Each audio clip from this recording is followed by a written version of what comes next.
आप सभी को मेरा नमस्कार।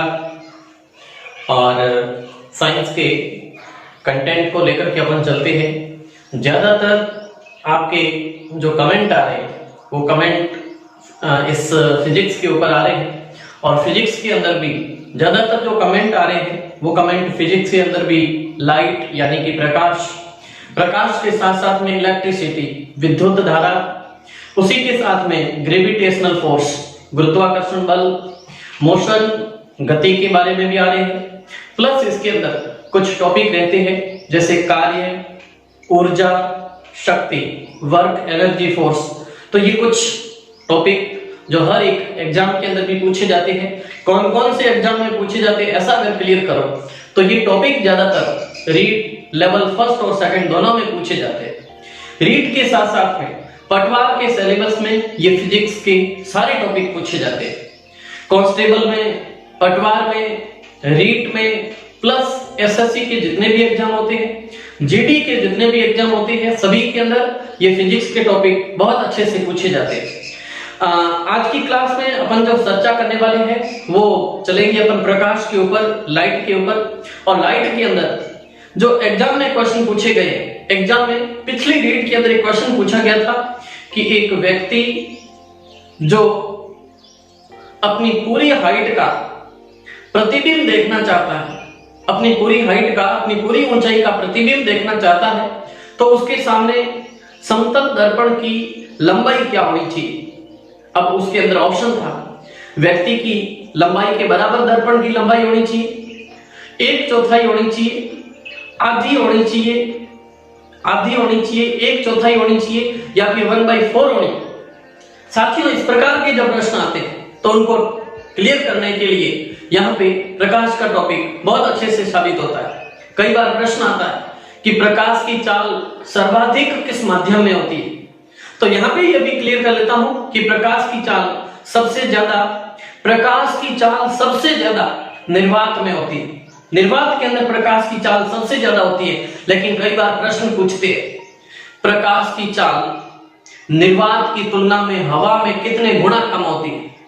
अगर प्रकाश की चाल निर्वात की तुलना में पानी में पूछ ले, निर्वात की तुलना में कांच में पूछ ले, तो यहाँ पे कुछ टॉपिक क्लियर करने के लिए बहुत अच्छे रहते हैं। और ये टॉपिक लाइट से रिलेटेड कॉम्पिटिटिव एग्जाम के अंदर अच्छे से पूछे जाते हैं।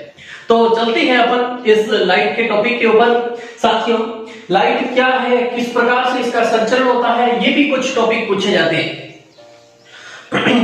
अगर अपन लाइट से रिलेटेड टॉपिक पे बात करें तो कभी इसकी डेफिनेशन नहीं पूछी जाती, डेफिनेशन बहुत पुरानी हो चुकी है।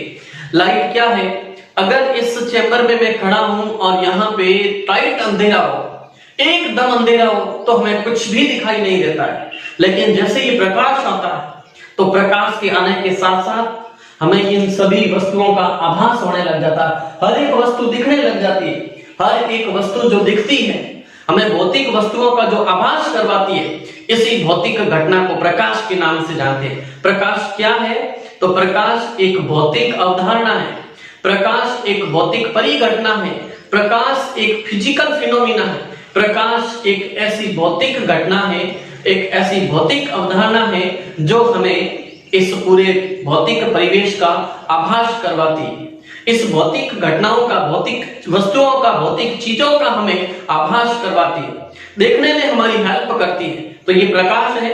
अब प्रकाश की परिभाषा एग्जाम के अंदर नहीं पूछी जाती है, कुछ इसके फैक्ट्स पूछे जाते हैं, कुछ इसके तथ्य पूछे जाते हैं। तो चलते हैं फैक्ट्स के ऊपर, तथ्य के ऊपर। साथियों, ये जो प्रकाश का टॉपिक है, इसका सबसे पहला जो प्रश्न आता है वो पहला प्रश्न आता है इसकी जो गति होती है, प्रकाश की खुद का जो संचरण होता है, जो मोशन होता है, वो किस माध्यम के अंदर होता है। तो चलते हैं टॉपिक के ऊपर। प्रकाश, जिसको लाइट के नाम से जानते हैं, और इस लाइट के नाम के अंदर सबसे पहले अपन जो बात करेंगे वो बात करेंगे कि इससे संबंधित कौन कौन सी घटनाएं चलती हैं। सीधा सा प्रश्न आता है कि प्रकाश कौन सी घटना को हैंडल करता है, कौन सी घटना प्रकाश से रिलेटेड है। तो साथियों, प्रकाश के अंदर नॉर्मल परावर्तन होता है, परावर्तन के बाद में अपवर्तन होता है, विवर्तन होता है, व्यतिकरण की घटना होती है, और इसके अंदर लास्ट में पोलराइजेशन होता है या फिर ध्रुवण के नाम से जानते हैं। ये कुछ भौतिक घटनाएं हैं, परावर्तन, अपवर्तन, ध्रुवण, व्यतिकरण, विवर्तन, ये 5 भौतिक परिघटनाएं प्रकाश से रिलेटेड होती है। अब बात करते हैं प्रकाश की तरंगें कैसी होती है, किस किस माध्यम के अंदर ये गमन करती है, संचरण कैसा होता है। प्रकाश की तरंग जब भी संचरित होती है तो इसको कोई किसी माध्यम की आवश्यकता नहीं होती। प्रकाश का संचरण बिना माध्यम के, प्रकाश का संचरण बिना माध्यम के होता है, संचरण बिना माध्यम के होता है। प्रकाश की किरणों को चलने के लिए कोई किसी माध्यम की आवश्यकता नहीं होती है। और इन प्रकाश की तरंगों की अगर प्रकृति पे बात करें तो प्रकाश की तरंगें जब भी चलती हैं तो प्रकाश की तरंगें कुछ ऐसे चलती है, कुछ ऐसे चलती है, हमेशा अप एंड डाउन इस प्रकार से जंप करती हुई चलती है।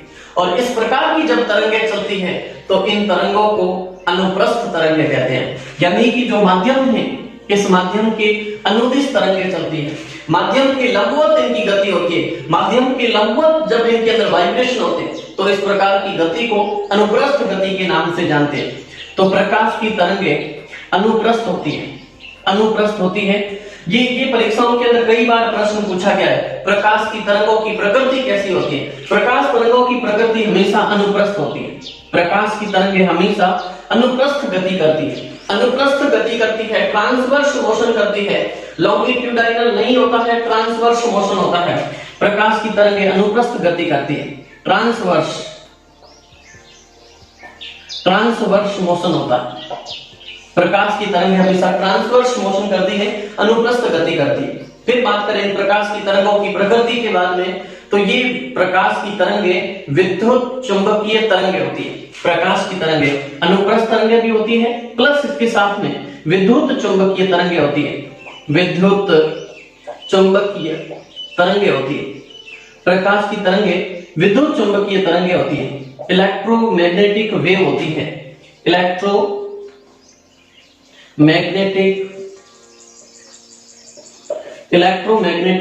वेव होती है। प्रकाश की तरंगें विद्युत चुंबकीय तरंगें होती है, इलेक्ट्रोमैग्नेटिक वेव के रूप में संचरण होती है। इनको संचरित होने के लिए कोई किसी माध्यम की आवश्यकता नहीं होती है। तरंगें गति करती है तो हमेशा माध्यम के अनुदिश चलती है, माध्यम के लंबवत चलती है, और माध्यम के लंबवत जब चलती है तो इस प्रकार की तरंगों को ट्रांसवर्स मोशन के अंदर अनुप्रस्थ तरंग कहा जाता है।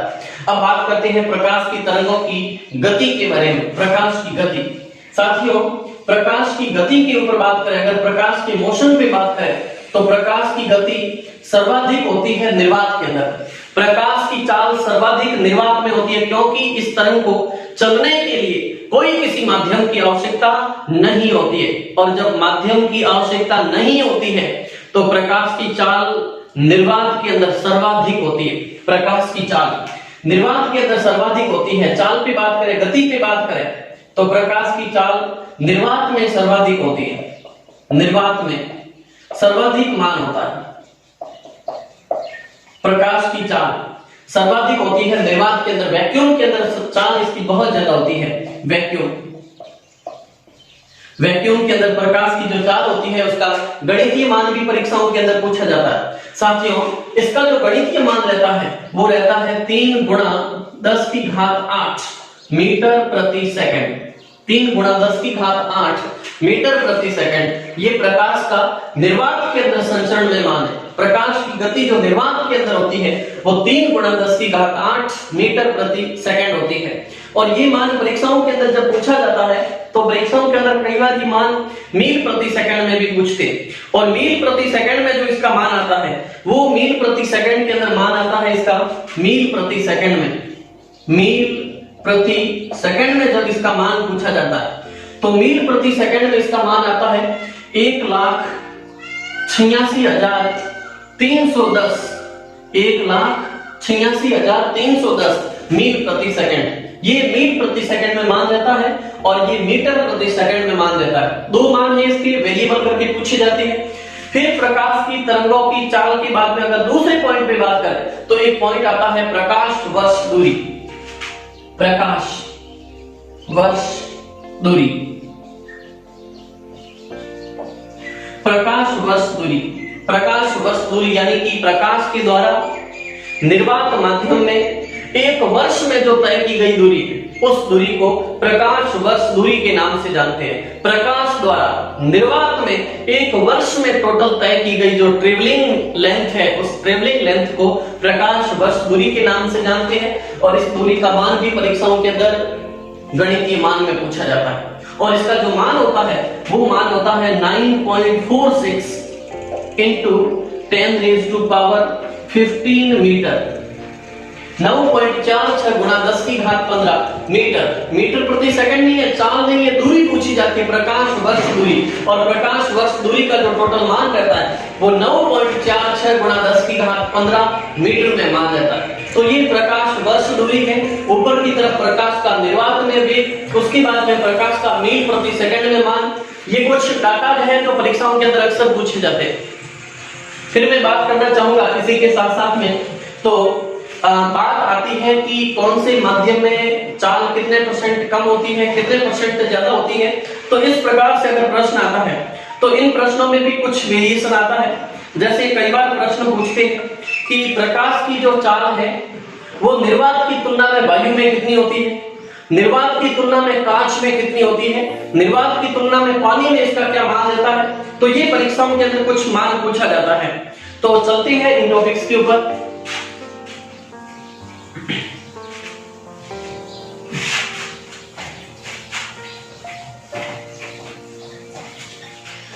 साथियों, क्लास में कंटेंट बहुत अच्छे से चलता है, और जब भी क्लास में बैठो, जब भी आपके सामने ये डिवाइस हो तो बिल्कुल खाली नहीं बैठना है। कॉपी पेन पेपर लेकर के बैठो और हर एक चीज को नोट डाउन करते जाओ, क्योंकि ये पढ़ाई हुई चीजें 7 दिनों तक माइंड में रहती है, उसके बाद में फॉर्मेट हो जाती है।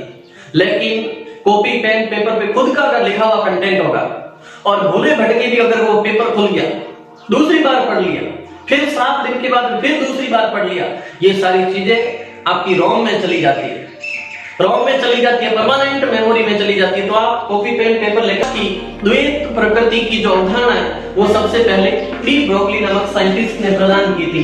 तो बात करते हैं नेक्स्ट प्रकाश की प्रकृति के ऊपर।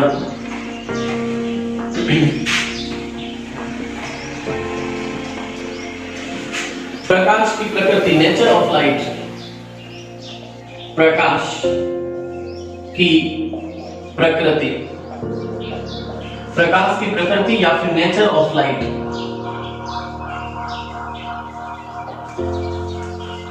साथियों, ये जो सूर्य का प्रकाश है, ट्यूबलाइट का प्रकाश है, बल्ब का प्रकाश है, कोई भी प्रकाश जब अपने पास में पहुंचता है तो प्रकाश जब ट्रेवल करता है, संचरित होता है, तो संचरित होते समय प्रकाश की जो मीडियम के अंदर जो प्रकृति होती है वो प्रकृति 2 रूपों में होती है। एक तो वो तरंग के रूप में चलता है और एक वो कण के रूप में चलता है। तो देखिए क्या चलता है, प्रकाश जो होता है, प्रकाश ये ऊर्जा के छोटे छोटे कणों के रूप में भी होता है और प्रकाश तरंगों के रूप में भी होता है। प्रकाश की प्रकृति कैसी होती है इसको समझाने के लिए अवधारणाएं चली थी सबसे पहले। तो प्रकाश जो होता है वो एक छोटे छोटे कणों के रूप में चलता है। ये प्रकाश इस प्रकार के छोटे छोटे कणों के रूप में चलता है। कुछ वैज्ञानिक इस मत को सही मान रहे थे कि प्रकाश छोटे छोटे कणों के रूप में चलता है। ये सूर्य है और सूर्य से जब प्रकाश जलता है तो सूर्य से प्रकाश छोटे छोटे कणों के रूप में चलता है। और ये जो छोटे छोटे कण हैं, ये जो छोटे छोटे पार्टिकल्स हैं, इन छोटे छोटे पार्टिकल्स को फोटोन कहते हैं। प्रकाश के छोटे छोटे जो पार्टिकल्स हैं, छोटे छोटे जो कण हैं, इन छोटे छोटे कणों को फोटोन कहते हैं, फोटोन के नाम से जानते हैं। और ये अवधारणा सबसे पहले वैज्ञानिक आइंस्टीन ने दी थी। आइंस्टीन नामक वैज्ञानिक ने बताया था कि प्रकाश छोटे छोटे कणों से मिलकर के बना है और इन छोटे छोटे कणों को फोटोन के नाम से जानते हैं। और इस फोटोन की प्रकृति को या कणों की प्रकृति को पार्टिकल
कॉम्पटन प्रभाव। इन दोनों प्रभावों को कणीय प्रकृति से स्पष्ट किया जा सकता है। प्रकाश विद्युत प्रभाव सौर ऊर्जा की प्लेट के रूप में होता है। क्रॉम्पटन प्रभाव और प्रकाश विद्युत प्रभाव, इसमें प्रकाश कण के रूप में चलता है। आपने सौर ऊर्जा की प्लेट देखी होगी, उसके ऊपर सिलिकॉन होता है और सिलिकॉन की जो दहली आवृत्ति है, थ्रेशोल्ड फ्रीक्वेंसी, वो बहुत कम होती है।